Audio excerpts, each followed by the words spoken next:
Welcome to 37 news చదువుతున్నది శ్యామ్ కుమార్. నిరంతరం వార్తల కోసం చూస్తూనే ఉండండి మీ 37 న్యూస్.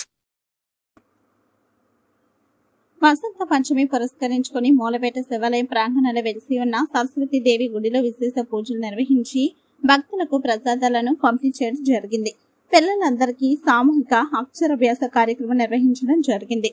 అనంతరం బీజేపీ ఓబీసీ కోస్తాంధ్ర రాష్ట్ర జోనల్ ఇన్ఛార్జ్ ముక్కు రాధాకృష్ణ గౌడ్ మాట్లాడుతూ సరస్వతి దేవి అమ్మవారి కృపా కటాక్షాలు నగర ప్రజలందరికీ ఉండాలని, తద్వారా అన్ని వర్గాల ప్రజలు అన్ని రంగాలలో అభివృద్ధి సాధించాలని, దానికి అమ్మవారి కృపా కటాక్షాలు తప్పనిసరి అని ఆయన అన్నారు. అలాగే వందలాది మంది చిన్నారులు అక్షరాభ్యాసం చేయడంతో వారికి వారి తల్లిదండ్రులకు బంధుమిత్రులకు శుభాకాంక్షలు తెలియజేశారు.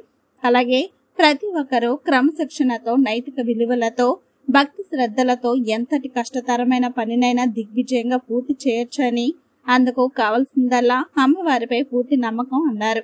తాము గత 4 సంవత్సరాలుగా కుటుంబ సమేతంగా అమ్మవారి పూజ కార్యక్రమంలో పాల్గొని ప్రసాదాలను పంపిణీ చేయడం, విద్యార్థులకు పుస్తకాలు, పెన్నులు, పెన్సిళ్లు తదితర విద్యా సామాగ్రిని ఉంచడం చాలా సంతోషంగా ఉందని, ముందు కూడా అమ్మవారి ఆజ్ఞతో ఇంకా పెద్ద ఎత్తున సేవ కార్యక్రమాలు చేసే భాగ్యాన్ని ఆమె కల్పించాలని ఆకాంక్షించారు.